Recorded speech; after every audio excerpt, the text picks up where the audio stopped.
Hey guys, it's Shane with JVI Secret Gardens, and today I wanted to talk to you about some options for shade.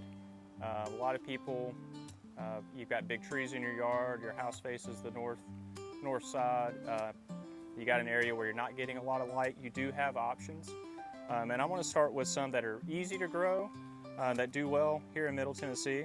So let's start with some perennials. We've got Lenten Rose or Hellebore. Very drought tolerant, it's also deer resistant. These flower early in the spring, but they do hold their foliage really through the winter even. So that's like an evergreen, low growing perennial. This is a perennial fern. This is one called autumn fern, which is a proven plant in our area.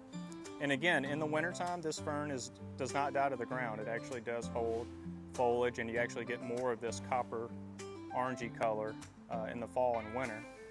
And there's a whole slew of ferns you could use, but autumn fern is my favorite one of the ferns. And this is not a plant you see a ton of, but it's a great perennial, especially if you're looking for something low, more of a ground cover.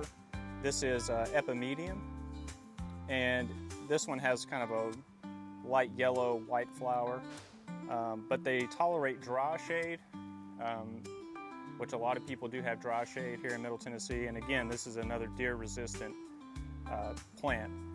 Growing up, my dad had this plant, in the house I grew up in, and it was a really carefree, beautiful plant, especially when it flowered.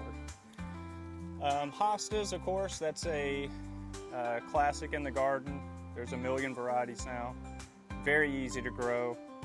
The one thing I will say, it's not deer resistant. This is their favorite. So if you've got a deer issue, you might substitute the hosta for something else.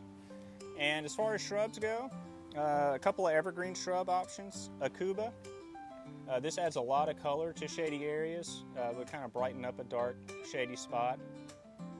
Different varieties, but the variegated one is the most common one you see here in Middle Tennessee.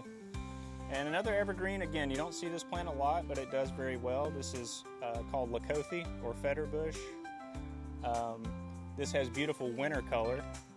You get kind of a purplish winter color, you get red new growth, and they do have a white flower. But that's an evergreen shrub you could use. And this is another classic oak leaf hydrangea. To me, this is the best and easiest of the hydrangeas to grow. They can tolerate quite a bit of sun, but if you've got a real shady spot, they still grow and thrive and do well. Beautiful flowers on these as well. So if you got a shady spot, don't worry, we've got plenty of options here to brighten up that spot.